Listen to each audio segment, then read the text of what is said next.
Je suis Camerounais, mais partout où je pars, on attend un Chinois.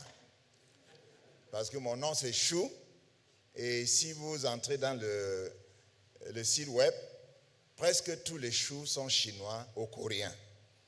Donc souvent on attend un Coréen, on attend un Chinois, mais finalement on voit un nègre. Donc souvent je dis que je suis le seul Chinois noir. Mais aujourd'hui, le Burkinabé a décidé de m'initier comme un Burkinabé. J'étais à Fada et on m'a couronné avec des habits traditionnels et on a dit ton nom n'est plus Chou, ton nom c'est Sou. Et vous savez, le nom Sou, c'est un nom burkinabé. Ouais. Malheureusement, ce n'est pas un nom qui vient de cette région-là. Donc, pour moi, je suis vraiment très, très reconnaissant envers le couple Ouedraogo, Madame Awa et Joël. C'est Ouedraogo, n'est-ce pas? Minungu. Ah, le couple Minungu, excusez-moi. Le couple Minungu, Awa et Joël, parce que le Seigneur les a mis sur mon chemin. En réalité, le Seigneur travaille de manière magnifique. Le Seigneur met des gens sur le chemin des autres, il les met ensemble pour qu'ils puissent travailler pour sa gloire. Le Seigneur a mis le docteur, M. Yongli Philibert sur mon chemin et aujourd'hui nous travaillons dans le domaine du mariage. Et je crois que c'est la même chose que le Seigneur a fait maintenant pour le couple Minungu, pour que nous travaillions avec la jeunesse burkinabé et pourquoi pas au-delà. Je voulais remercier le pasteur Ouedraogo Jacob. Et vraiment, je venais de lui dire qu'il était le meilleur pour pouvoir entretenir sur le sujet. Je ne pense pas que personne parmi nous pouvait donner vraiment un exposé sur le sujet comme le pasteur révérend docteur Jacob. Bon, moi, je décide de changer un peu le décor. On nous a préparé la place assise. Je veux me tenir debout. J'aimerais que nous réagissions comme des jeunes. Donc, après avoir introduit les livres que j'ai, j'aimerais que nous nous levons. Il y a un frère qui nous a conduit à chanter. On va chanter vraiment comme des jeunes. Depuis qu'on est arrivé là, je ne sens pas encore la jeunesse. Donc, j'aimerais expérimenter la jeunesse. Donc, avant que nous nous levons, je vais introduire des livres qui concernent les jeunes. En réalité, je suis venu avec 2 livres du Cameroun. Et en venant, souvent, j'écoute bien le Seigneur. Le Seigneur m'a demandé de baisser les prix uniquement pour cette conférence. Donc, ce livre, le choix du partenaire pour le mariage, qui vaut 3 000, pendant la conférence, jusqu'à la fin de la conférence, vous aurez ça seulement à 2 000 francs. Parce que ça concerne tous les jeunes, comment se préparer pour le mariage. Le deuxième livre, c'est un livre sur le leadership des jeunes. Le leadership des jeunes, c'est le leader émergent. En réalité, le docteur Ouedraogo Jacob a donné des statistiques nationales.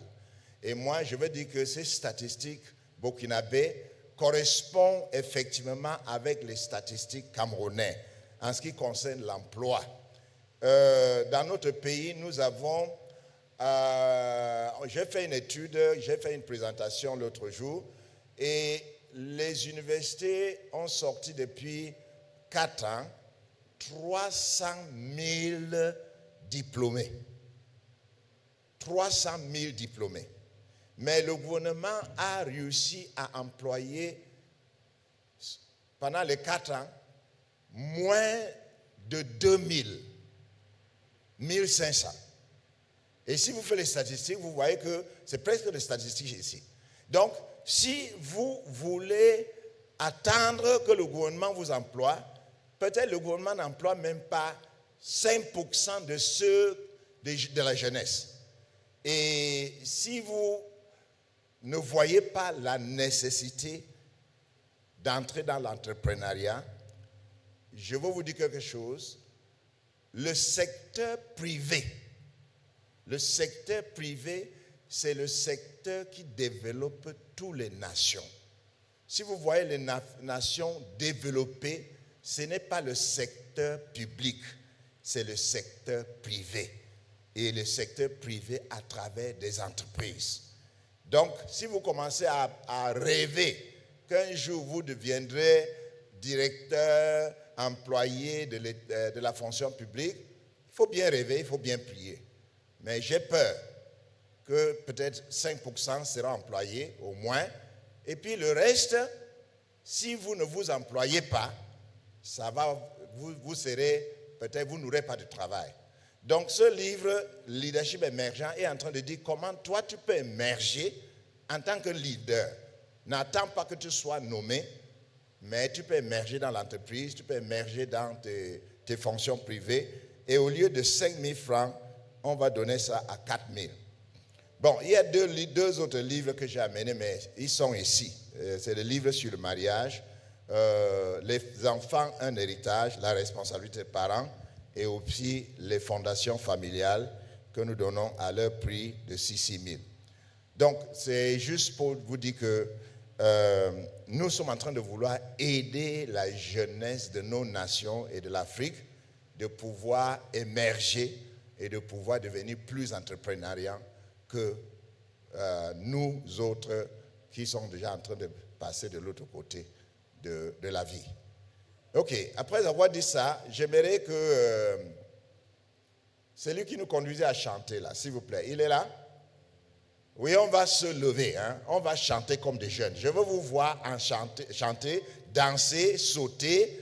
Vraiment, c'est un groupe de la jeunesse. Donc, il faut vraiment manifester la jeunesse en ce moment. Tout le monde se lève, please, s'il vous plaît. À moins que vous êtes malade. Ok. Alléluia. On va dire ensemble, Jéhovah, tu es très élevé. Jéhovah est...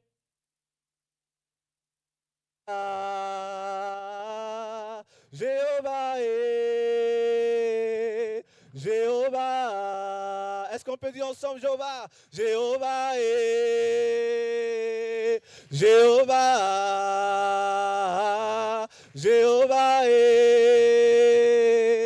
Jéhovah. Jéhovah est... Jéhovah.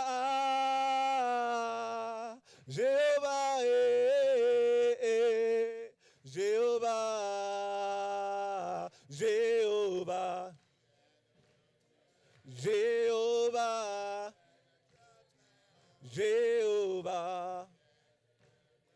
Jéhovah. Yahweh Jireh. Jéhovah. Jéhovah. Jéhovah. Jéhovah. Tu es l'Éternel qui guérit.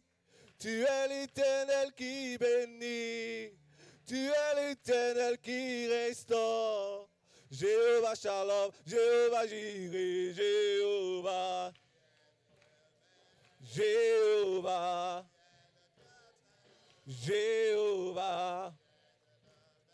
Jéhovah. Yahweh Jireh. Jéhovah. Jéhovah. Jéhovah. Jéhovah. Ce que Dieu fait est inimaginable. Ce que Dieu fait, personne ne peut le réaliser. Ce que Dieu fait est inimaginable. Ce que Dieu fait, personne ne peut le réaliser. Ce que Dieu fait est inimaginable. Ce que Dieu fait, personne ne peut le réaliser. Il nous donne au-delà de ce que nous pouvions penser, imaginer. Il nous donne au-delà de ce que nous pouvions penser. Ce que Dieu fait, Ce que Dieu fait est inimaginable. Ce que Dieu fait, personne ne peut le réaliser. Ce que Dieu fait est inimaginable. Ce que Dieu il nous donne, au-delà de ce que nous pouvons penser, imaginer. Il nous donne au-delà de ce que nous pouvons penser, imaginer. Peuple de Dieu, élu de Dieu, racheté de Dieu, enfant de Dieu, venu chanter Alléluia. Oh, on acclame Jésus, on acclame Jésus, on acclame Jésus. Oh, on acclame Jésus, on acclame Jésus, on acclame Jésus. Oh, on salue Jésus, on salue Jésus, on salue Jésus. Oh, on salue Jésus, on salue Jésus. On salue Jésus. Est-ce qu'on peut sauter pour Jésus? Oh, on saute pour Jésus. On saute pour Jésus. On saute pour Jésus. Oh, on saute pour Jésus. On saute pour Jésus. On saute pour Jésus. Oh, on s'assoit un peu. On s'assoit un peu. On s'assoit un peu. Alléluia. Oh, on s'assoit un peu, alléluia, alléluia, alléluia, louez son nom. Applaudissez pour vous-même, s'il vous plaît. Nous allons prier et toi-même, tu vas prier pour toi-même. Tu vas dire, Seigneur, aide-moi pendant cette conférence de prendre des décisions qui vont impacter le reste de ma vie. Je veux sortir de ce lieu avec des décisions que j'ai prises qui vont m'aider à réussir ma vie. Est-ce qu'on peut prier ensemble? Ouvre ta bouche et prie. Seigneur, nous voulons te rendre grâce et nous voulons te bénir pour cette conférence que tu as organisée, Seigneur, pour cette jeunesse de cette nation. Et nous prions notre Dieu que tous ceux qui vont nous écouter, que tu leur permets, Seigneur, de prendre des décisions qui vont influencer le restant de leur vie, qui vont leur permettre de réussir. Seigneur, merci parce que cette conférence vise le succès des jeunes. Et nous prions notre Dieu que tu nous aides afin que les résultats de cette conférence soient palpants et que tu donnes gloire à ton Saint-Nom. Nous te rendons grâce et nous te bénissons au nom du Seigneur Jésus. Amen. Amen. Je veux que vous répondiez. Amen. Amen. Oui, répondez comme des jeunes, s'il vous plaît. Les jeunes sont vaillants, les jeunes sont forts, les jeunes sont énergiques. En réalité, le titre de la conférence, c'est quoi? Jeune, sois éclairé afin de réussir ta vie. Donc, nous sommes en train d'attendre qu'à la fin de cette conférence, vous allez prendre des décisions qui vont vous aider à réussir votre vie dans tous les domaines que nous serons en train d'exposer. Donc, le domaine que je dois décrire ou parler, c'est l'engagement spirituel de la jeunesse. L'engagement spirituel de la jeunesse. Et en réalité, si nous voyons les trois sujets que nous avons eus, sur lesquels je veux faire une petite introduction, l'engagement spirituel est à la base. Donc, je veux commencer par vous faire, en réalité, j'ai donné un sous-titre sur l'engagement spirituel de la jeunesse. Le sous-titre que j'ai donné, c'est ceci. Jeunesse, l'âge des décisions. Est-ce qu'on peut le dire ensemble? Jeunesse, l'âge des décisions. Encore plus fort. Oui, c'est ça. J'aimerais que nous participons à ma conférence. Donc, la jeunesse est l'âge où on prend des décisions critiques, des décisions vitales pour le restant de ta vie. Et je vais vous donner 3 décisions qu'il faut prendre pendant cette période. La toute première décision à prendre, c'est une décision spirituelle. Il faut prendre une décision spirituelle. Et la décision spirituelle, c'est qui est-ce que je veux servir pour le restant de ma vie? Dieu ou Satan? Et je voulais dire qu'à la fin de cette conférence, vous aurez choisi. Si vous ne choisissez pas Dieu, ça veut dire que vous avez choisi Satan. Parce que Dieu a besoin que tu le choisisses, mais Satan s'infiltre partout où on ne l'entend pas. Donc, si vous ne choisissez pas de servir le Seigneur pour le restant de votre vie, ça veut dire que vous avez choisi de servir le diable. Et j'espère que par la grâce de Dieu, tout le monde qui est ici et tout le monde qui entend ma voix va choisir de servir et de vivre pour Dieu le restant de sa vie. Et vous avez entendu du premier orateur, le succès est caché dans la vie spirituelle. Dans Josué, il a cité Josué chapitre 1 verset 8, il dit que si vous méditez la parole de Dieu nuit et jour et que vous agissez selon tout ce qui est écrit, c'est alors que tu réussiras. Donc le succès n'est pas dans l'intelligence, oui, on a besoin d'être intelligent. Le succès n'est pas dans la connaissance, oui, on a besoin de connaître des choses. Le succès n'est pas dans l'âge, oui, on a besoin de grandir. Le succès n'est pas dans l'éducation, oui, on a besoin d'avoir une éducation, mais le succès, c'est Dieu qui le donne. C'est Dieu qui le donne. Et en réalité, si je parle de moi, vous savez, je suis médecin de formation. Quand on sortait de l'école de médecine, il y avait certains parmi nous qui étaient parmi les meilleurs, en haut, parmi les meilleurs. Félicitations de jury, excellent, très bien, ainsi de suite. Mais il y avait d'autres personnes sous qui on a tracé la ligne de ceux qui ont réussi. Mais vous savez, la Bible dit que la course n'est pas pour ceux qui sont rapides ou pour ceux qui ont de la force, mais c'est Dieu qui prévoit et qui nous aide à réussir. Avant que je devienne professeur d'université, le gars qui était le dernier de ma classe, le tout dernier de ma classe, est devenu professeur depuis de longues dates. Et il a fait des conférences à travers le monde entier. Donc, le succès ne dépend pas de ta connaissance, de tout ce que... Le succès dépend de ta relation avec Dieu. Et quand Dieu te parle et tu comprends ce que Dieu attend que tu fasses et que tu le fasses, là, tu vas avoir le succès. Donc, à la fin de cette conférence aujourd'hui, tu auras fait la toute première grande décision qui est une décision spirituelle. Qui est-ce que je choisis? Dieu ou le diable?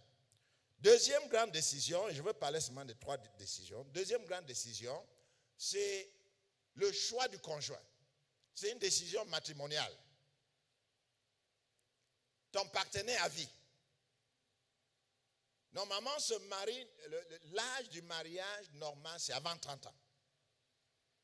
Mais la description de la jeunesse va même jusqu'à 35 ans.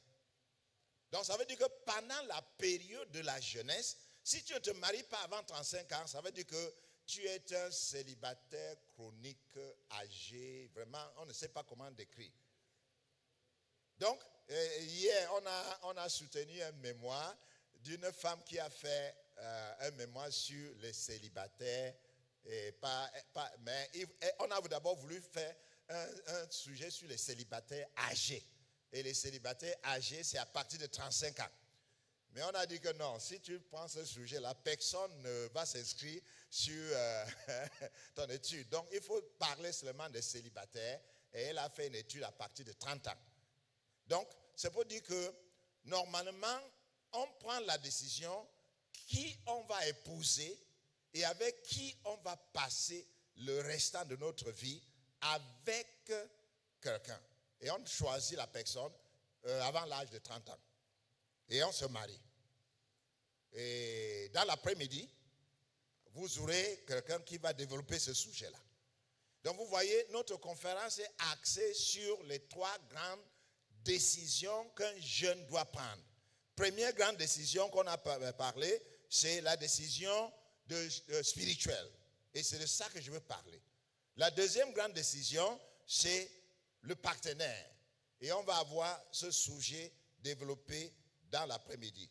Et le troisième grand sujet que nous prenons pendant la jeunesse, c'est choisir son carrière, choisir sa profession. Et effectivement, c'est de ça que notre pasteur a parlé en long et en large. Il faut choisir quelle filière d'études tu vas faire et quelle carrière tu vas entreprendre pour le restant de ta vie.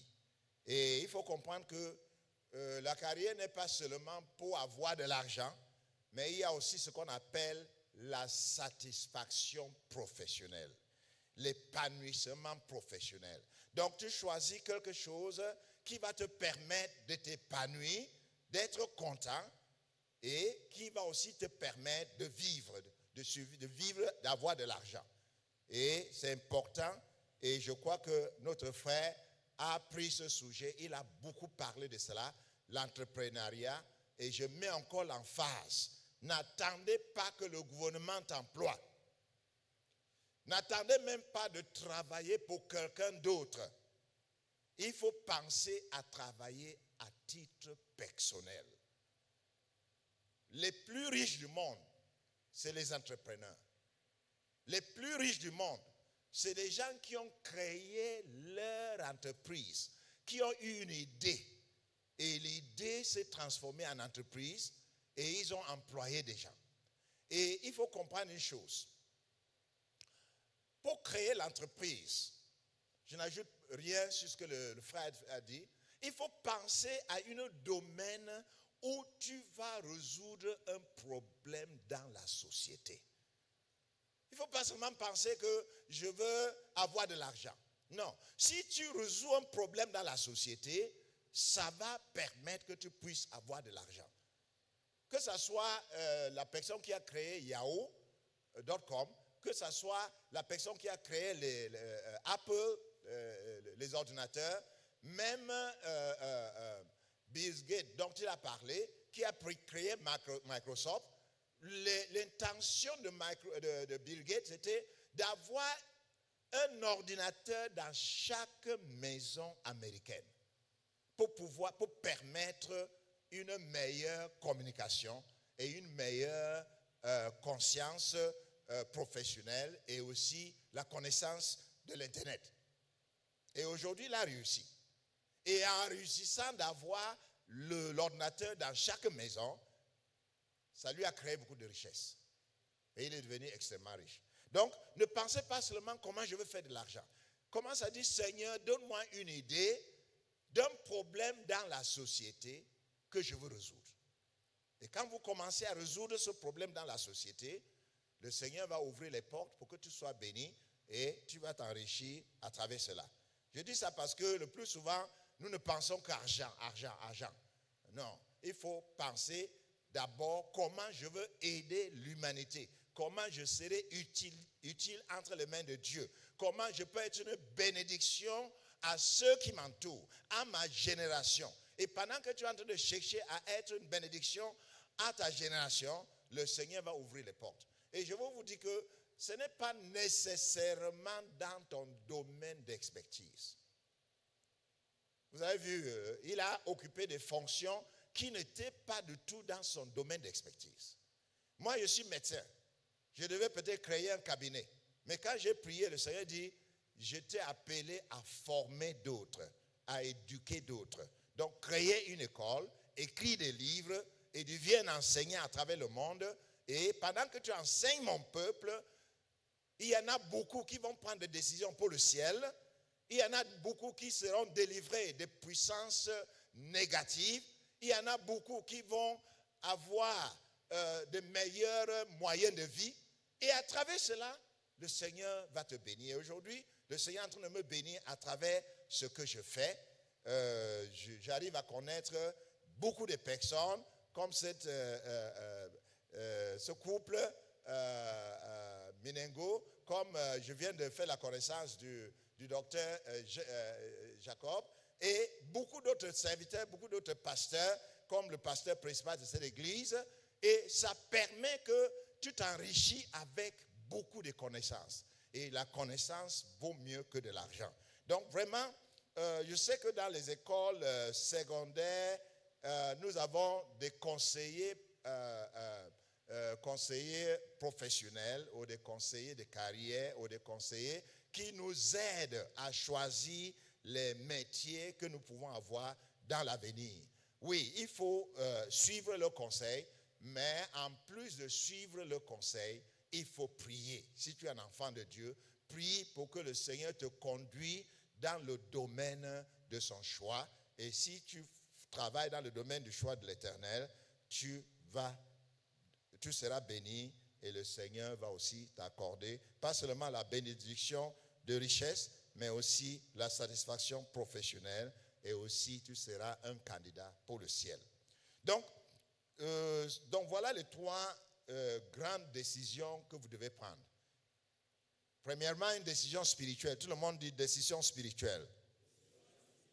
Deuxièmement, une décision professionnelle. Tout le monde dit décision professionnelle. Et troisièmement, une décision matrimoniale. Tout le monde dit décision matrimoniale. Et il ne faut pas rater une de ces décisions. Il ne faut pas les rater. Lève ta main et dis, Seigneur Jésus, prie à haute voix, Seigneur Jésus, accorde-moi la grâce de ne pas rater ma vie dans une de ces choix. Accorde-moi la grâce de choisir la bonne profession, de choisir le bon partenaire pour la vie et de faire de bons choix spirituels au nom de Jésus. Amen. Amen. Je vous demande de participer. Pourquoi? Parce que j'ai fait ce qu'on appelle l'andragogie. Et dans l'andragogie, si tu t'assois et que tu ne fais que m'écouter, jusqu'à la fin, tu vas oublier beaucoup de choses. À moins que tu prennes les notes. Mais quand tu participes, à la fin, il y a des choses que tu as dit toi-même, des choses que tu as fait toi-même, donc tu vas te rappeler. Donc de temps en temps, je vais vous demander de participer avec moi dans l'exposé. Donc nous descendons maintenant dans l'aspect spirituel. Donc moi, mon sujet, c'est l'aspect spirituel de la vie de la jeunesse. Donc comment est-ce qu'on peut développer l'aspect spirituel de la jeunesse? Et pour cet aspect spirituel, j'aimerais que nous lisons un passage. Je vois bien que l'église où nous nous trouvons, ils ont choisi un verset dans le psaume 119 comme le verset de l'année. Et effectivement, j'ai été inspiré aussi de ce même psaume 119. Et nous allons lire trois versets, le verset 9, le verset 10 et le verset 11. Et donc, je vais demander que nous lisons le verset ensemble. Ce verset est affiché au tableau. Donc, nous allons le lire ensemble. Allons-y. Comment le jeune homme, je ne vous entends pas. Ok, je ne veux pas lire. J'aimerais que vous lisez. Allons-y.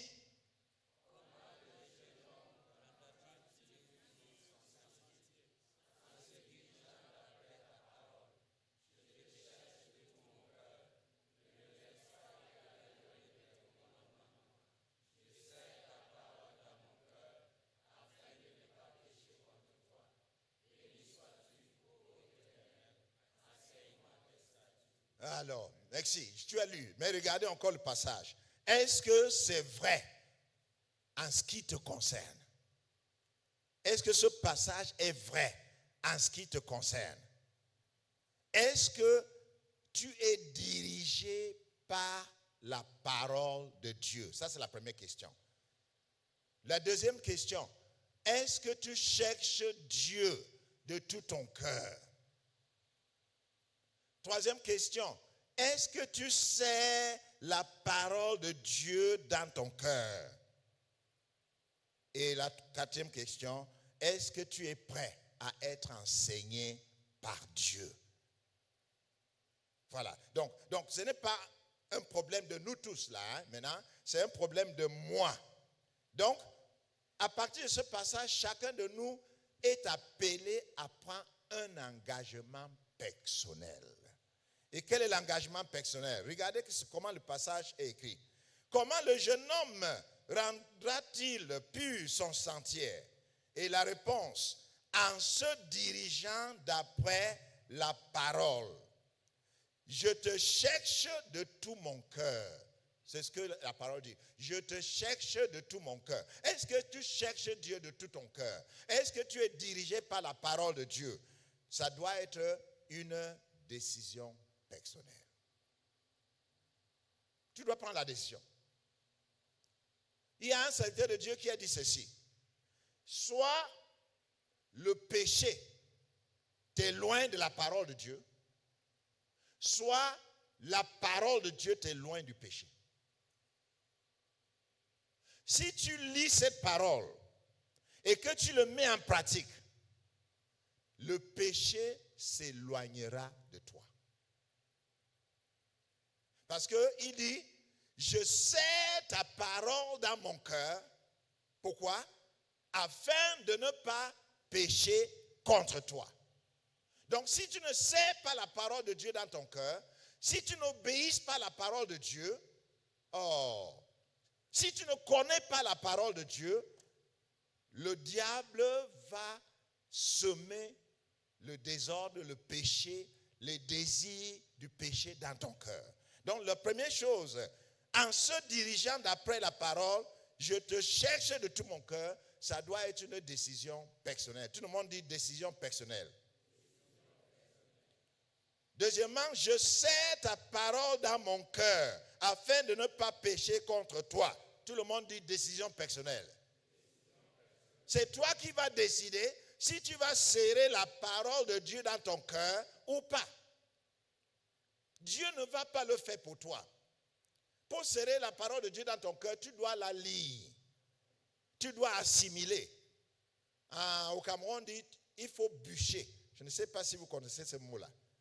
Bûcher veut dire mémoriser, étudier, apprendre, maîtriser. Donc, de la même manière que tu médites, tu lis, tu assimiles tes cours, tu les mets en pratique, tu mémorises, la même chose tu dois faire avec la parole de Dieu. Et Dieu a dit à Josué, tu vas la méditer. Il n'a même pas dit que tu vas la lire. Tu vas la méditer, comment? Nuit et jour. Et tu vas t'assurer que tu mets en pratique ce que tu as lu. C'est alors que tu auras du succès dans tout ce que tu entreprendras. Donc, vraiment, le mot entreprendre vient dans ce verset. Donc, le succès est caché dans la parole de Dieu. Et si je sais la parole de Dieu dans mon cœur et que j'agis selon ce que la parole de Dieu dit, je veux donc réussir dans mon entreprise. Sinon, je risque de ne pas réussir dans mon entreprise. Et la dernière chose, béni sois-tu, ô Éternel, enseigne-moi tes statuts. Là, encore, c'est quoi? C'est une décision personnelle. Donc, dans ce passage, donc, nous avons au moins 3 domaines où tu dois prendre une décision. Et comme on a dit à la fin de cette conférence, avant de sortir de ce lieu, il faut prendre des décisions. Premièrement, c'est une décision de connaître la parole de Dieu, de le mettre dans ton cœur, de serrer cela dans ton cœur. Deuxièmement, c'est une décision de ne pas pécher contre l'Éternel. Et troisième décision, d'être enseigné par l'Éternel. Donc, nous allons donc voir L'engagement spirituel se passe à 3 niveaux. Et c'est avec ça que je vais vous laisser. J'aime toujours chercher le mot. Comment vous pouvez retenir quelque chose? Et voilà, l'engagement spirituel se passe à 3 niveaux. Et si vous prenez ces 3 niveaux, vous vous rappelez de ces 3 niveaux, vous appliquez ces 3 niveaux, vous les mettez en pratique, je crois que vous ne serez pas seulement un candidat pour le ciel, mais vous allez réussir votre vie en tant que jeune. Vous savez, le pasteur Jacob Ouedraogo et moi, nous sommes déjà au sommet de nos vies. Et dans bientôt, on va commencer à descendre de l'autre côté. Vous ne comprenez pas parce que vous n'êtes pas là. Je ne comprenais pas quand j'étais à votre niveau. Mais aujourd'hui, je comprends que vraiment, je suis là-bas en haut et dans bientôt, on va commencer à dégringoler en descendant de l'autre côté. Mais vous êtes à ce niveau-ci. La pente pour monter la courbe, pour atteindre le sommet, c'est votre part. Il y a certains parmi vous qui vont monter la pente rapidement. Il y en a d'autres qui vont monter la pente lentement. Il y en a même d'autres qui ne vont pas monter la pente, qui vont nous accompagner. Que ça ne soit pas ta portion. Et j'ai dit que ça ne soit pas ta portion. Lève ta main et dis, je ne veux pas accompagner les vieux. Non, je suis encore jeune. Je veux monter la pente. Je veux réussir ma vie. Amen. Amen. C'est ma prière. C'est la prière du pasteur Jacob. C'est la prière de nous qui sommes au sommet là. Il est encore en train de monter. Il est quelque part là. Même le couple Minungu sont en train de monter. Ils sont en quelque part. Mais nous autres, on est déjà au sommet. Et dans bientôt, je ne sais pas quand, on va commencer à descendre. Mais vous êtes encore en train de monter. Il faut bien monter la pente. Et voilà 3 mots qui vont te permettre de bien monter la pente et de réussir ta vie. J'aimerais que nous prononcions ces mots. 1. Non, je n'ai pas entendu. Premier mot, 1. 2. 3. Il ne faut pas oublier les 3 S là. Il faut rentrer avec les 3 S. Pour réussir dans mon engagement spirituel, il y a 3 choses que je dois faire. Première chose, c'est le salut. Deuxième, c'est le service. Et troisième, c'est la sainteté. Il faut les 3 choses pour réussir. Maintenant, nous allons donc décortiquer l'un après l'autre. Premièrement, le salut. Écoutez-moi bien, mes enfants. Le salut est personnel. Le salut n'est pas familial. Le salut n'est pas collégial. Le salut n'est pas collectif. Chacun de nous doit prendre une décision d'accepter Jésus comme son Seigneur et Sauveur, de l'aimer dans son cœur et de vivre une vie spirituelle. Et voilà, j'ai une très bonne nouvelle pour vous, parce que vous êtes dans cette tranche d'âge où la plupart des personnes prennent des décisions pour le Seigneur. Moi, j'ai fait une étude à Burkina Faso et au Cameroun. Je crois aussi en Centrafrique. Dans 3 pays, j'ai étudié 1046 personnes. Et l'une des questions, c'était, quand est-ce que vous avez donné votre cœur à Jésus? Quand est-ce que vous avez accepté Jésus comme Seigneur et Sauveur? À quel âge avez-vous pris cette décision? Et voilà, je vous présente les résultats. Avant l'âge de 10 ans, nous avons eu dans notre échantillon 9,8%, donc ça fait 10%. Donc 10% des chrétiens dans nos églises ont accepté le Seigneur Jésus avant l'âge de 10 ans. Mais le 10% est très faible. Mais écoutez-moi bien, entre 10 et 20 ans, quel pourcentage? 59% des chrétiens dans nos églises ont accepté le Seigneur pendant la période de l'adolescence. C'est puissant, c'est fort. Ces statistiques montrent que l'Afrique est un continent de la jeunesse. Pourquoi? Parce que les statistiques d'autres mers parle de moins de 50%. Mais en Afrique, entre 10 et 20 ans, nous avons 59% de nos chrétiens à l'église qui ont accepté Jésus pendant cette période. Qui est ici entre 10 et 20 ans? Je veux voir ta main. Si tu es ici entre 10 et 20 ans, tu es 10 et 20 ans, tu es adolescent. Levez la main. Non, je ne demande pas si tu as cru entre 10 et 20 ans. Non, ce n'est pas que je suis en train de demander si ton âge réel est entre 10 et 20 ans. Ok, je veux voir les mains. Ton âge est entre 10 et 20 ans. Voilà. Ça veut dire que vous êtes dans la période la plus importante pour prendre une décision pour Jésus. Et c'est important parce que si vous ne prenez pas cette décision, vous risquez d'aller de l'autre côté. Ça veut dire que vous ne prenez pas la décision pour Jésus, vous avez pris la décision pour Satan. Maintenant, deuxième groupe de personnes, entre 20 et 30 ans. Entre 20 et 30 ans, nous avons trouvé 25%. Ça, c'est la période de la jeunesse. Ça, c'est la période de l'université. Donc, 25% des chrétiens dans nos églises ont accepté le Seigneur entre 20 ans et 30 ans. Qui est ici qui a l'âge entre 20 ans et 30 ans? Je veux voir les personnes. Si tu as entre 20 et 30 ans.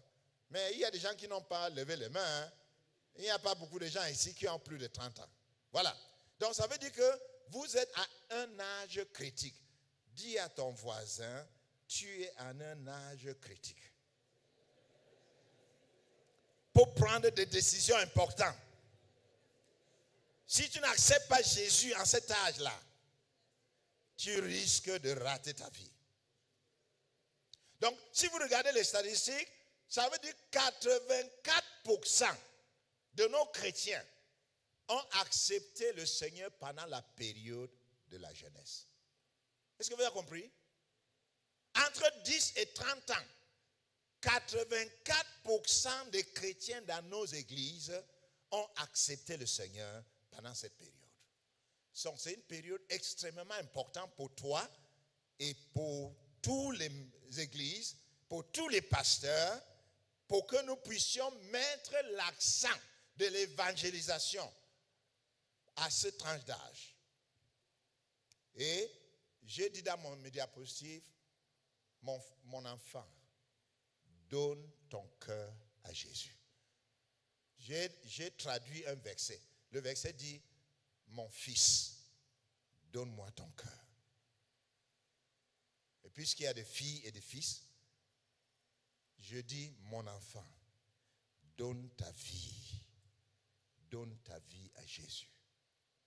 Donc si tu es ici ce matin, que tu n'as pas encore pris cette décision, aussi important, ne sors pas de ce lieu sans avoir pris cette décision. Parce que tu peux être en train de sortir pour aller dans le noir. Vous savez, il y a un homme dans la Bible qui s'appelle Judas Iscariote. Judas Iscariote a passé 3 ans avec le Seigneur Jésus.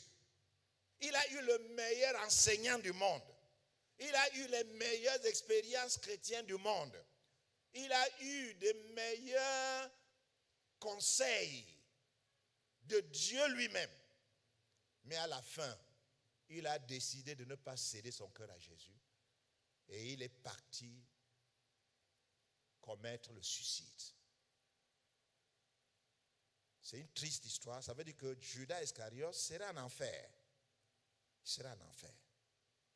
Pourtant, il a eu toutes les opportunités. Peut-être tu sors d'une famille chrétienne. Peut-être tu sors d'une famille islamique, musulmane. Peut-être c'est la première fois d'être dans une église.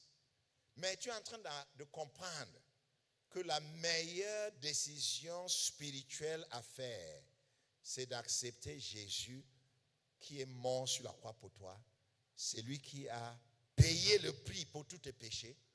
Et quels que soient tes péchés, tu peux décider aujourd'hui de dire, Jésus, je suis l'un des pécheurs pour qui tu es mort. Je te cède mon cœur, je te cède ma vie. Je veux vivre pour toi. Je veux t'aimer. Je veux serrer ta parole dans mon cœur. Et si tu prends cet engagement, sache que la Bible dit, celui qui vient à Dieu, il ne l'abandonnera pas. Il ne va pas le rejeter, il va l'accepter, il va le pardonner, il va venir habiter dans son cœur et il va commencer une nouvelle vie avec lui. Jésus dit dans Apocalypse chapitre 3, verset 20, « Voici, je me tiens à la porte de ton cœur et je frappe. Si tu entends ma voix et tu ouvres ton cœur, j'entrerai chez toi, j'entrerai dans ta vie. Je souperai avec toi et toi avec moi. Je vivrai éternellement avec toi. » Il y a des personnes ici, ce matin, qui ne connaissent pas Jésus. Tu as été invité. Tu vas à l'église, mais ta vie n'est pas en règle avec Dieu. Et ce matin, tu peux prendre la décision sur le premier S, le salut. De dire, Seigneur Jésus, je te cède mon cœur. Je te donne mon cœur. Je te donne ma vie. Je veux commencer une nouvelle vie avec toi. J'abandonne le péché. Je me détourne de tout ce qui ne te glorifie pas. Et je commence une vie nouvelle avec toi. Tu auras pris une décision du premier S, le salut. Tu seras sauvé du péché. Tu seras sauvé des mauvais amis. Tu seras sauvé pour l'éternité. Ça veut dire que si la mort finit aujourd'hui, tu vas aller au ciel. Et je vous dis, quand vous donnez votre cœur à Jésus, c'est pour votre bien. Je suis médecin, je peux vous raconter des histoires. J'ai le triste mémoire de 2 filles. Première fille, elle est venue d'une université dans mon pays. On l'a amenée en urgence parce qu'elle avait mal à la tête. Et en l'examinant, on a fait le scanner et tout ça, on a vu qu'elle avait un abcès dans le cerveau. D'où vient un abcès chez une jeune fille de 20 ans, de 22 ans? On a commencé à investiguer, on a vu qu'elle a été atteinte du sida. Et le sida a migré dans son cerveau et les germes ont créé un abcès dans son cerveau. On a tout fait. Elle est morte. Elle a perdu sa vie à cause du péché. Je me rappelle d'une autre jeune dame, 18 ans. Elle est venue parce qu'elle a commis un avortement. Et elle avait très mal. Et quand je lui ai fait l'échographie, l'utérus était complètement bousillé, pourri. Et le gynécologue a dit la seule chose à faire pour sauver sa vie, c'était d'enlever l'utérus. Donc on a appelé les parents, on a dit soit votre enfant meurt, soit on enlève l'utérus. Et les parents ont accepté qu'on enlève l'utérus, elle a accepté. Et on l'a opéré, on a enlevé l'utérus. Ça fait peut-être 25 ans aujourd'hui. Donc si vous me faites 18 plus 25, elle atteint déjà les 50 ans. Mais la vie devient amère à cause du plaisir, à cause du péché. Elle a perdu le mariage, elle a perdu les enfants, elle a perdu une vie de joie, elle a perdu son avenir. Que ça ne soit pas ton cas. La Bible dit, si tu entends la voix de Dieu, n'endurcis pas ton cœur. Et pourquoi je parle de ça? Parce que j'ai compris que dans cette nation, comme dans beaucoup d'autres nations, le premier péché qui vise la jeunesse, c'est l'impudicité. Parce que j'ai à conseiller les enfants des pasteurs qui vivent dans l'impudicité. L'autre nuit, une jeune dame m'a appelé à 23 heures parce qu'elle vivait dans l'impudicité et elle avait la conviction du Saint-Esprit. Et elle a eu une relation avec un jeune homme qui doit se marier avec une distance, un écart de 10 ans, mais ils ont commencé à vivre dans l'immoralité. Je lui ai dit d'arrêter cette relation parce qu'une relation qui commence avec l'impudicité n'ira pas loin. Ma fille, il y a des filles là. Dis à toute fille qui est à côté de toi, ne sois pas moins chère. Hein? Ne sois pas moins chère. Tu n'es pas des arachides dans le marché qu'on doit goûter avant d'acheter. Tu m'entends? Tu es une créature de Dieu. Tu es fait à l'image de Dieu. Tu es vraiment à la ressemblance de Dieu. Il faut garder cette image de Dieu en toi. Et si vous savez, Dieu est très miséricordieux avec nous aujourd'hui. Dans la Bible, si tu le lis dans Deutéronome chapitre 22, pour qu'une jeune dame se marie, elle devait être vierge. Et les parents lui donnaient un mouchoir blanc. Et vous savez que Dieu a mis un serrure sur les parties génitales de la femme et de l'homme aussi. Malheureusement, pour l'homme, à 8 mois, à 8 semaines, non, à 8 jours de la naissance, on enlève la serrure de l'homme, pas la circoncision. Donc on ne peut pas savoir si l'homme a commis l'impudicité ou pas.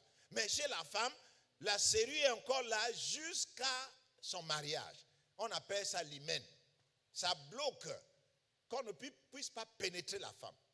Donc, quand une femme se mariait en Israël, elle devait se marier comme vierge. Et ses parents donnent donc un mouchoir blanc. Et pendant les premiers rapports sexuels avec son mari, quand l'hymen est brisé, elle saignote un peu. Elle essuie avec le mouchoir blanc. Et le lendemain, les parents viennent prendre le mouchoir. Ça, c'est un signe de sa virginité. Et ils vont garder. Et le jour où son mari commence à se compliquer la vie pour leur fille, ils vont aller au tribunal et ils vont dire non, notre fille s'est mariée comme vierge. Mais si la fille n'est pas vierge, la Bible dit elle sera lapidée. Vous m'entendez bien? Elle sera comment? Lapidée. Maintenant, je te pose la question. Tous nos jeunes filles qui sont dans la salle et tous nos jeunes garçons qui sont dans la salle, si Dieu devait tester ta virginité, est-ce que tu seras encore en vie? La moitié, sinon plus que la moitié de ceux qui sont ici, et on va les lapider. Mais aujourd'hui, tu peux prendre un engagement d'accepter Jésus comme Seigneur et Sauveur, de garder la foi et de demeurer dans le Seigneur Jésus. Que le Seigneur t'accorde la grâce de prendre cette décision. Amen. Deuxièmement, c'est le mot servir. Tout le monde dit service. Servir Dieu. Oui. Nous sommes appelés à servir Dieu. Et là, je vous embarrasse encore avec des statistiques que vous n'avez jamais eues, que vous n'avez jamais compris. Écoute-moi bien. Tous les 12 disciples de Jésus étaient des jeunes. Aucun d'eux n'avait plus de 30 ans. En réalité, 10 parmi les 12 étaient des adolescents. Ça veut dire qu'ils avaient moins de 20 ans. Vous comprenez? Dis à ton voisin, tu n'es pas trop jeune pour servir le Seigneur. Oui, tu n'es pas trop jeune. Parce que les disciples de Jésus étaient tous des adolescents, sinon 2, André et Matthieu, qui avaient plus de 20 ans. Mais les autres avaient moins de 20 ans. Et voilà les personnes qui ont accepté Jésus. Et aujourd'hui, ils ont révolutionné le monde avec l'évangile. Tu peux le faire. Dis que je peux le faire. Dieu peut m'utiliser aussi, dans ma génération, pour devenir un grand serviteur de Dieu. Ça commence jeune. Et deuxièmement, témoignage dans la Bible. Plus de 70% des leaders, ceux qui ont été choisis par Dieu pour servir le Seigneur, plus de 70 ont été choisis pendant leur jeunesse. Ils avaient moins de 30 ans. Plus de 70. Vous pouvez faire l'étude. Prends les noms de 100 leaders dans la Bible. Vous allez voir que au moins 70 ont été choisis par le Seigneur pendant leur jeunesse. Tu peux les citer. Tu peux les citer. Joseph, Jacob, Daniel, Shadrach, Meshach et Abednego, Jérémie, tous les apôtres, tous les Lévites. Tous les Lévites entraient dans le service de l'Éternel à 20 ans. Et à 50 ans, ils étaient déjà à la fin du service. Donc le Seigneur prend plaisir à utiliser les jeunes. C'est le meilleur moment de servir le Seigneur. Mon premier fils, qui est aujourd'hui pasteur, il a plus de 30 ans, il a prêché son premier message à l'église à l'âge de 13 ans. Qui a 13 ans ici? Voilà. Lève bien la main. Lève bien la main. Tu as 14 ans. Oui, lève bien la main. Regardez. Je crois qu'ils sont les plus jeunes. Levez-vous, levez-vous. Levez-vous. Ils sont les plus jeunes. Est-ce qu'il y a quelqu'un qui a moins de 14 ans ici? Oui, voilà. Levez-vous. À cet âge-ci, mon premier fils a prêché son premier message à l'église. Et aujourd'hui, il est pasteur. Il est serviteur de Dieu. Quand on dit servir le Seigneur, on ne peut pas dire que tu ne dois pas... Regarde cet homme. Cet homme a été un ingénieur. Il est un ministre. Il a eu toutes les fonctions nationaux comme internationaux. Mais il est en train de servir le Seigneur. Rien ne t'empêche de servir le Seigneur. Moi, je suis un professeur d'université. Mais moi, je suis pasteur. Qu'est-ce qui t'empêche de servir le Seigneur? La meilleure chose à faire dans la vie, c'est de choisir de servir le Seigneur. Parce que écoute-moi bien, toutes les professions que tu as les récompenses sur terre. Mais servir le Seigneur, tu auras des récompenses au ciel. Et pas seulement au ciel, tu commences à avoir des récompenses ici. Parce que le Seigneur dit, personne de ceux qui ont laissé les frères et sœurs, les maisons et tout, n'hériteront pas aussi les frères, les sœurs, les maisons, les terrains ici sur terre, plus à l'éternité. Alléluia. Ça veut dire que Dieu paye doublement. Alléluia. Hein? Ton employeur te paye une seule fois un salaire. Mais Dieu te paye sur terre et il te paye aussi à l'éternité. La meilleure chose à faire, c'est de servir l'Éternel. Donc si tu donnes ton cœur à Jésus, le Seigneur va t'appeler dans un domaine particulier de pouvoir le servir. Et la question c'est, à quel type de service le Seigneur t'appelle-t-il? Nous sommes sauvés pour servir. Nous devons être... Écoute-moi bien. J'ai commencé à servir le Seigneur étant à l'université. J'ai donné mon cœur à Jésus à l'âge de 19 ans. Et à 20 ans, je suis devenu l'un des responsables de GBU, du groupe biblique universitaire. Et j'ai commencé à servir le Seigneur. Tu n'as pas besoin de devenir adulte. Tu peux servir le Seigneur à l'âge où tu es. Il y a des responsabilités, il y a des opportunités et tu peux servir le Seigneur et tu seras une bénédiction pour ta génération et au-delà de ta génération. Lève ta main et dis, Seigneur Jésus, je prends l'engagement de te servir. Nous passons au troisième mot, c'est la sainteté. Tout le monde dit sainteté. Sainteté, le problème qui se pose avec la jeunesse d'aujourd'hui, nous avons plusieurs combats, plusieurs batailles, plusieurs problèmes dans la vie contre lesquels lutter. Je vous donne quelques exemples. Nous luttons contre des émotions sexuelles.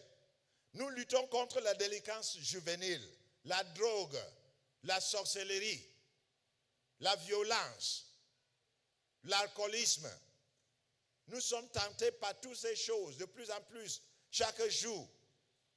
Nous sommes tentés par la révolution homosexuelle. De plus en plus, le monde est en train de faire une agression avec l'homosexualité. On est en train d'obliger, forcer les gouvernements africains d'accepter l'homosexualité. Mais beaucoup de jeunes qui regardent les films sont exposés à l'homosexualité. Je vous donne deux petits secrets. Premièrement, Disney. Vous connaissez Disney? C'est un programme télévisé. Disney a pris l'engagement que dans tous leurs programmes, ils vont insérer des scènes de l'homosexualité. parce qu'ils veulent que tout le monde devienne homosexuel. Et Hollywood, aux États-Unis, en Californie, a aussi pris cette décision depuis plus de 5 ans. Dans chaque film qui sort de Hollywood depuis 5 ans, il y a une scène de l'homosexualité. Donc si tu es amoureux des films, il faut savoir que tu t'exposes beaucoup à des scènes. Et l'homosexualité affecte la subconscience. Ils savent comment utiliser ces films pour pouvoir attraper la subconscience des jeunes. Cette expérience a été faite depuis de longues dates. Ça veut dire que quand on est en train de faire un film, ou quand tu es en train de jouer un CD, il y a un message sublimineux. Et ce message est en train de dire, par exemple, bois le Coca-Cola, bois le Coca-Cola, bois le Coca-Cola. Donc, tu n'entends pas ce message, mais ta subconscience enregistre ce message.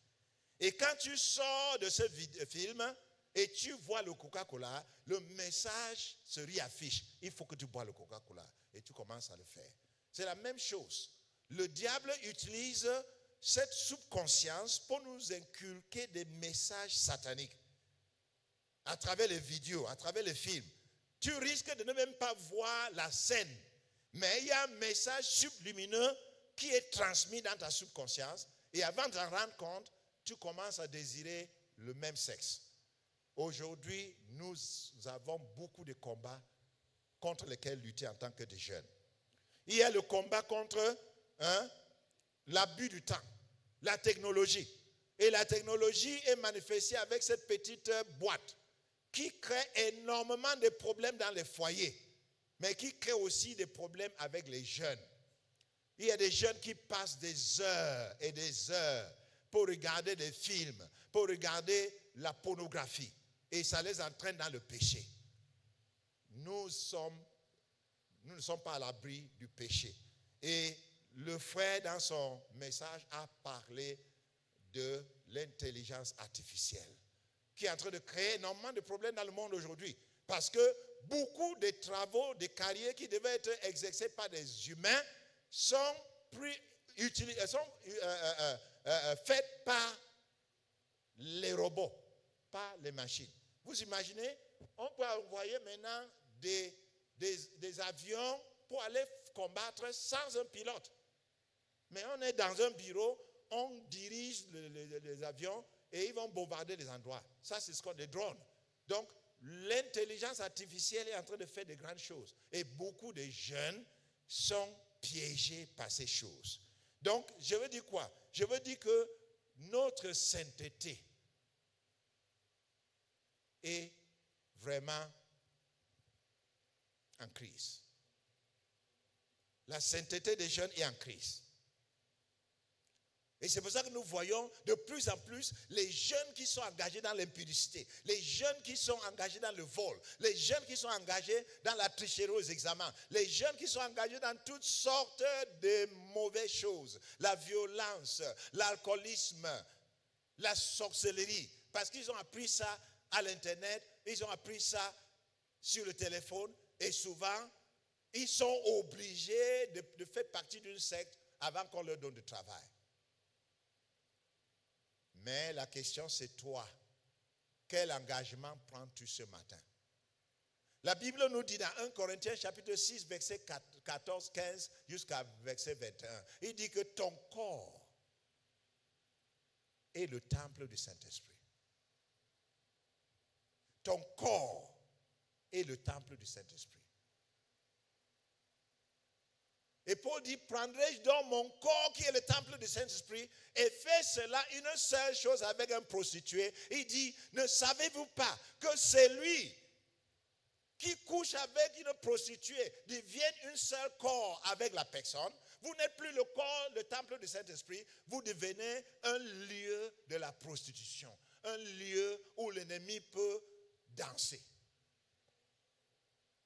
Et c'est pour ça que de plus en plus, nous voyons des filles qui avortent, nous voyons des filles qui deviennent stériles à cause des maladies sexuellement transmissibles. Nous voyons des garçons qui n'arrivent plus à avoir des enfants. Et il y a tout un tas de choses à cause du manque de la sainteté parmi nos chrétiens. Je ne parle pas seulement de ceux qui sont à l'extérieur de l'église. Je parle des jeunes dans l'église. Je parle des chrétiens dans l'église. Combien sont fidèles à l'Éternel? Combien vivent une vie qui glorifie le Seigneur? Combien de femmes sont fidèles à leur mari? Combien de maris sont fidèles à leur femme? Je suis un conseiller matrimonial. Je peux vous le dire. Mais aujourd'hui, vous allez décider si votre corps sera un lieu de prostitution ou bien votre corps sera le temple du Saint-Esprit. Si vous voulez honorer Dieu dans votre vie, si vous voulez réussir dans votre vie, si vous voulez avoir un avenir prometteur, si vous voulez réussir dans votre entreprise, il faut que votre corps, que le Seigneur vous a donné, que vous le dédicacez au Seigneur et que vous dites, Seigneur, ce corps est un lieu de la sainteté. Ce corps n'est pas un lieu de la prostitution. Et la solution, c'est la maîtrise de soi. La maîtrise de soi. Je ne veux pas abuser le temps, je veux m'arrêter là. Mais rappelez-vous de ces 3 mots. Quels sont les 3 mots qui commencent par S? Le premier mot, c'est quoi? Salut, tout le monde dit salut. Deuxième mot, servir. Et troisième mot, sainteté. Et voilà comment il faut combiner ces 3 mots. Je suis sauvé pour servir dans la sainteté. Et j'aimerais que tu dises cette phrase. Écrivez d'abord. Je suis sauvé pour servir dans la sainteté. Et c'est ce que je voulais que vous rentrez avec. Je suis sauvé pour servir, mais dans la sainteté. Et j'aimerais que tu cries cette expression. Dis avec moi, je suis sauvé pour servir dans la sainteté.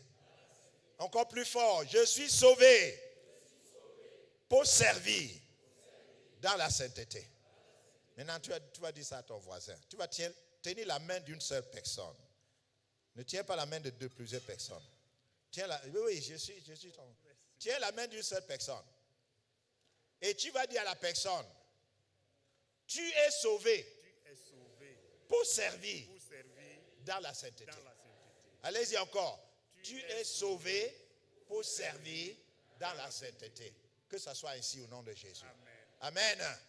Et nous tous, est-ce qu'on peut dire encore ensemble? Nous sommes sauvés pour servir dans la sainteté. Donc j'aimerais donc que tu prends un engagement ce matin. Chacun de nous va prendre un engagement ce matin qui va le conduire pour le restant de sa vie. Premier engagement, il y a des gens ici qui ne connaissent pas le Seigneur Jésus. Tu es dans l'église. Tu es dans le groupe des jeunes. Tu fais des choses, mais tu vis dans le péché. Toi, tu sais que ta vie n'est pas en règle devant le Seigneur. Peut-être tu as fait une décision, ça fait 1 an, 2 ans, pour accepter le Seigneur, mais tu ne vis pas cette vie. Et le Seigneur te dit ce matin, ma fille, mon fils, donne-moi ton cœur. Est-ce que tu entends la voix de Dieu? Dieu est en train de parler dans ton cœur. Et j'aimerais que tu prennes cet engagement. Seigneur, j'ai tenté dans le passé, j'ai échoué, mais ce matin, définitivement, je te cède mon cœur. Je veux t'accepter comme mon Seigneur Sauveur. Je demande que tu me pardonnes de tous mes péchés. Je prends l'engagement de vivre le restant de ma vie pour toi. Baissez nos têtes, nous sommes dans la prière. Oh Jésus, à toi je cède. Je veux être libéré de tout péché qui m'obsède et à jamais délivré. Jésus, je viens. Jésus, je viens. Je viens à toi tel que je suis. Je viens à toi. Jésus, je viens. Je viens à toi tel que je suis. Prends Seigneur, nous te rendons grâce pour ce matin. Merci Seigneur pour cette conférence que tu as permis que ça soit organisé en ton honneur pour les jeunes. Parce que tu aimes les jeunes et tu veux les attirer à toi. Tu veux les transformer et tu veux les utiliser pour ta gloire. Seigneur, je prie pour tous les jeunes qui sont dans cette conférence, à qui tu as parlé dans leur cœur. Que personne, Seigneur, ne rejette ta voix. Tu as dit dans ta parole, voici, je me tiens à la porte et je frappe. Si tu entends ma voix, tu ouvres ton cœur, je vais entrer en toi, je veux supérer avec toi et toi avec moi. Je prie pour tous ceux qui ont été destinés pour le salut ce jour, qu'ils cèdent leur cœur à toi. Si tu es ici ce matin, tu sais que ta vie n'est pas en règle devant le Seigneur. Peut-être tu avais fait un engagement une fois. Peut-être tu es dans l'église, mais tu sais que ta vie n'est pas en règle devant Dieu. La vie que tu mènes là, si Jésus revient en ce moment-là, tu ne pourras pas être enlevé parce que ta vie n'est pas en règle avec le Seigneur. Mais tu veux dire, Seigneur, ce matin, je prends la décision de te céder mon cœur, ma vie. Je veux t'accepter, je veux t'aimer le restant de ma vie. Seigneur, je veux demander que tu me pardonnes de tous mes péchés et que tu entres dans mon cœur. Je veux t'accepter comme mon Seigneur et Sauveur. Si tu veux prendre cet engagement du salut, d'être sauvé, j'aimerais que tu lèves ta main. Tu lèves ta main. Pendant que les têtes sont courbées devant le Seigneur, tu lèves ta main. Tu dis, Seigneur, j'ai besoin de toi. Seigneur, je veux t'accepter comme mon Seigneur Sauveur. Seigneur, je veux commencer une nouvelle vie avec toi. Oui, lève bien la main, s'il te plaît. Lève bien la main. Lève bien la main. Tu es en train de prendre un engagement pour le Seigneur Jésus. Lève bien la main. Lève bien la main. Oui, la main droite reste élevée et tu mets ta main gauche sur ta poitrine. Mets ta main gauche sur ta poitrine. Ta main droite reste élevée et tu pries avec moi à haute voix. Seigneur Jésus, ce matin, je me rends compte que ma vie n'est pas en règle devant toi. J'ai péché dans mes pensées. J'ai péché par mes paroles. Et j'ai péché dans mes actions. Mais ce matin, tu ne me condamnes pas, Seigneur. Car tu es mort sur la croix pour moi. Tu veux me pardonner de tous mes péchés. Et tu veux faire de moi ton enfant. Seigneur Jésus, je t'ouvre mon cœur. Pardonne-moi de tous mes péchés. Lave mon cœur. Lave ma vie avec ton sang précieux. Viens dans mon cœur par ton esprit. Je t'accepte maintenant comme mon Seigneur et mon Sauveur pour le restant de ma vie. Je me détourne du péché. Je veux abandonner le péché. Je veux vivre pour toi et je veux t'aimer le restant de ma vie. Merci Seigneur Jésus, car tu as entendu ma prière et tu m'as pardonné. Je déclare qu'à partir de ce moment, le 23 mars 2024, je suis devenu un enfant de Dieu. Merci Seigneur, car tu m'as accepté. À toi l'honneur et la gloire. Merci Seigneur pour tous ceux qui ont levé leurs mains. Merci Seigneur pour tous ceux qui ont répété cette prière. Merci pour tous ceux qui ont pris cet engagement. Seigneur, je prie pour que cet engagement soit éternel et qu'il demeure dans la foi, qu'il grandisse dans la foi, qu'il soit établi en toi, afin que le jour de l'enlèvement, qu'il soit parmi ceux qui seront enlevés et qui seront à tes pieds éternellement. Merci Seigneur parce que tu l'as fait. À toi l'honneur et la gloire au nom du Seigneur Jésus. Baissez vos mains. Deuxième prière. Et cette prière maintenant, j'aimerais que tu te lèves. Tu veux reprendre un engagement. Tu es déjà tombé dans l'immoralité. Ce n'est pas grave. Tu vis même dans l'immoralité. Ce n'est pas grave. Mais aujourd'hui, tu dis, Seigneur, comme Joseph, je ne veux pas perdre ma vie. Le plan que tu as pour moi, comme Amnon, le premier fils de David, qui a vécu dans le péché, dans l'immoralité, et il a perdu la royauté, il a perdu sa vie, et il est en enfer. Seigneur, je veux être comme Joseph, je veux être comme Ruth, comme Esther. Je te dédicace mon corps ce matin, aussi l'après-midi. je dis Seigneur, à partir d'aujourd'hui, mon corps devient le temple du Saint-Esprit.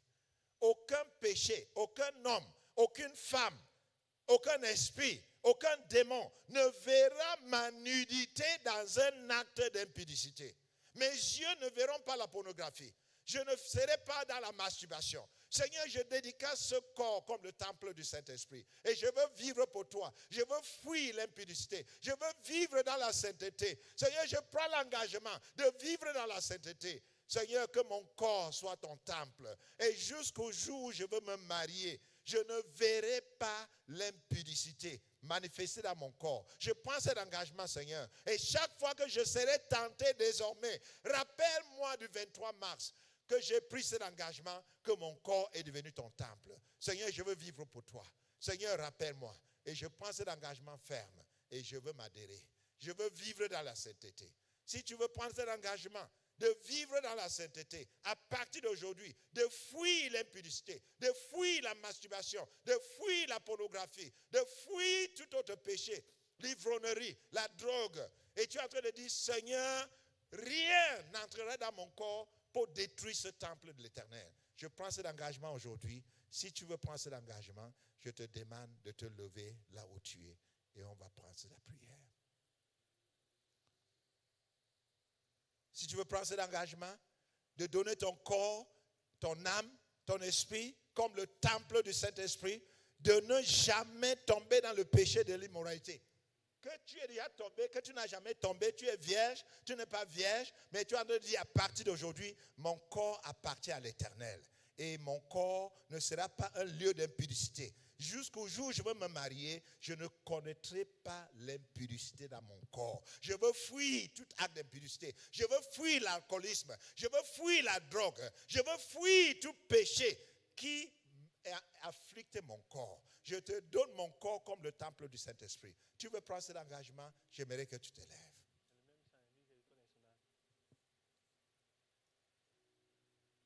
Oh Jésus, à toi je cède.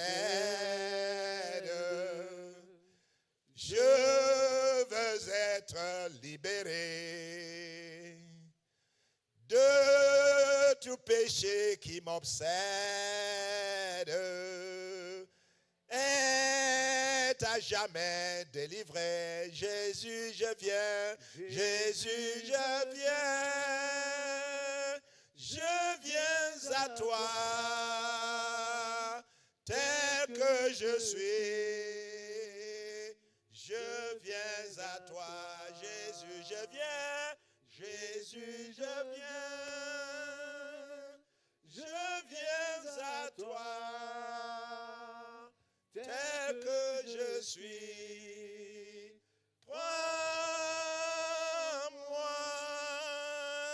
Tu vas lever ta main droite bien haut et tu vas placer ta main gauche sur ta poitrine. Et tu vas prier avec moi à haute voix. Seigneur Jésus, cet après-midi, je te livre mon corps comme temple du Saint-Esprit.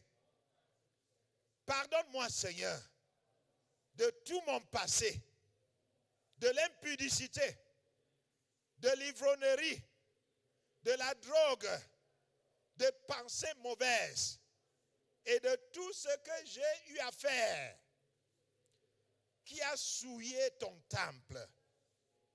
Seigneur, en ce moment, je prends le vœu de chasteté. Je veux vivre pour toi et ce corps deviendra ton temple. Tu vis en moi, Seigneur. Tu bouges à moi. Tu me conduis afin que je t'honore dans tout mon comportement. Partout où je me trouve, Seigneur, je te livre mon corps. Et je déclare, personne, ni un homme, ni une femme, ni un démon, ni un sorcier ne verra ma nudité dans un acte d'impudicité. Seigneur, je veux fuir l'impudicité. Et je prie, Seigneur, que tu fais de moi, cet après-midi, un vierge spirituelle. Comme si je n'ai jamais connu le sexe opposé. Comme si je n'ai jamais tombé dans l'impudicité. Et à partir de ce jour, chaque fois que je serai tenté, rappelle-moi, Seigneur, que mon corps t'appartienne et que je dois te glorifier dans mon corps. Je prends l'engagement de vivre dans la sainteté. Merci, Seigneur, car ma prière est enregistrée au ciel. Et je veux obéir, je veux me soumettre et je veux garder la sainteté. Merci, Seigneur Jésus, car tu as entendu ma prière. C'est au nom de Jésus que je prie. Seigneur, je te bénis pour tous ceux qui ont pris cet engagement. Les voilà, Seigneur, devant toi. La jeunesse de Burkinabé. La jeunesse, Seigneur, de cette bonne nation. Cette nation est même dirigée par un jeune. Je prie notre Dieu que leur avenir ne soit pas détruit par le péché. Puisqu'ils ont pris cet engagement, Seigneur, qui tient ferme dans la foi, qui grandit dans ta connaissance et qui t'aime de tout leur cœur. Seigneur, appelle-les à te servir et accorde-le, Seigneur, de vivre une vie de sainteté. Que ça soit leur engagement. Merci, Seigneur, car tu vas les rappeler à chaque moment qu'ils sont tentés, que leurs corps sont devenus le temple du Saint-Esprit. Merci, Seigneur Jésus, pour cet engagement. À toi l'honneur et la gloire, au nom du Seigneur Jésus. Et tout le monde dit un grand Amen. Amen. Asseyez-vous, nous allons prier la dernière prière et je vais passer le micro. Excusez-moi si je suis longue, mais je pense qu'on n'aura pas beaucoup de questions. La dernière engagement, c'est le pasteur Jacob en a parlé. Moi, j'en ai parlé. Je veux devenir un étudiant de la parole de Dieu. Je ne veux pas vous décevoir parce que pas 10% de ceux qui sont ici là ont déjà lu le Nouveau Testament de bout en bout. Pas 10%. Si vous voulez, je vais tester. Vous voulez? Je ne veux pas 10% ont lu le Nouveau Testament de bout en bout. Mais vous êtes enfants de Dieu. Vous aimez le Seigneur. Vous lisez des livres qui sont plus gros que la Bible. Mais le Nouveau Testament, la parole de Dieu. Et nous avons dit, je veux la méditer. Je ne veux même pas la lire. Nuit et jour. Et je veux m'assurer que j'agis fidèlement selon tes paroles. J'aimerais que tu prennes un engagement. Tous ceux qui ont accepté le Seigneur à travers moi, en 3 mois, ont lu tout le Nouveau Testament. Et je vous défie ce matin. Pour prendre cet engagement, Seigneur, en 3 mois, je veux lire de Matthieu à Apocalypse. 3 chapitres par jour. En 3 mois, tu termines tout le Nouveau Testament. Mais moi, je ne lis pas 3 chapitres. Je lis 10 chapitres par jour. Tu peux prendre cet engagement. J'ai lu tout mon Nouveau Testament en 1 mois et demi.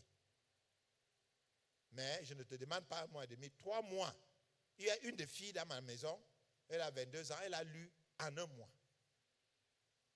Si tu veux connaître le Seigneur, si tu veux aimer le Seigneur, si tu veux grandir dans le Seigneur, si tu veux servir le Seigneur, tu veux que le Seigneur te projette à réussir dans tes entreprises, il faut connaître sa parole et il faut l'appliquer. Je veux prier pour tous ceux qui disent, Seigneur, à partir de maintenant, 3 mois, je veux lire tout le Nouveau Testament. C'est un engagement que je prends.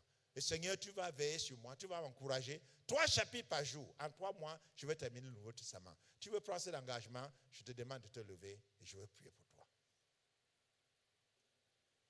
3 chapitres par jour, pas plus.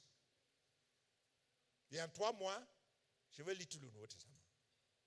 Si tu lis 2 chapitres, en 5 mois, tu vas lire tout le Nouveau Testament. Lève ta main droite et prie avec moi. Seigneur Jésus, je prends cet engagement de devenir un étudiant de ta parole. Seigneur, je veux lire ta parole. Je veux comprendre ta parole. Je veux obéir ta parole. Accorde-moi la grâce que dans les 3 mois qui viennent, que je termine de lire tout le Nouveau Testament. Je prends cet engagement devant toi, Seigneur, mais aussi devant les hommes. Et aide-moi à être honnête et de garder ma promesse. Au nom du Seigneur Jésus. Je vais demander l'un de nos frères, frère, tu peux venir prier pour ces jeunes. C'est le pasteur principal. Ah, pasteur, bienvenue, pasteur. Bienvenue. Ah, gloire à Dieu. Pasteur, merci. Vous allez prier pour ces jeunes. Vous allez déclarer sur leur vie. Merci. Seigneur, combien nous sommes dans la joie d'être dans ta présence. Tu vois tous ces jeunes qui se sont levés, qui ont pris l'engagement de lire le Nouveau Testament. Seigneur, ta parole nous dit que notre capacité vient de toi. Je prie, Seigneur, que tu les rendes capables d'honorer leur engagement, de te rester fidèle, de te servir dans la sainteté. Ce matin, Seigneur, je prie que tu sois avec eux. Je prononce, Seigneur, ta bénédiction sur leur vie. Que leur engagement déclenche les bénédictions du ciel. Parce que, Seigneur, quand nous prenons notre engagement devant toi, toi, tu honores tes engagements. Et je prie que tu les bénisses abondamment, que tu sois avec eux dans tout ce qu'ils vont faire. Donne-leur du succès, Seigneur, et donne-leur de la réussite. Merci pour l'enseignement qui a été donné. Je prie que ta grâce, ta faveur soit sur la vie de tes enfants, au nom de Jésus. Amen.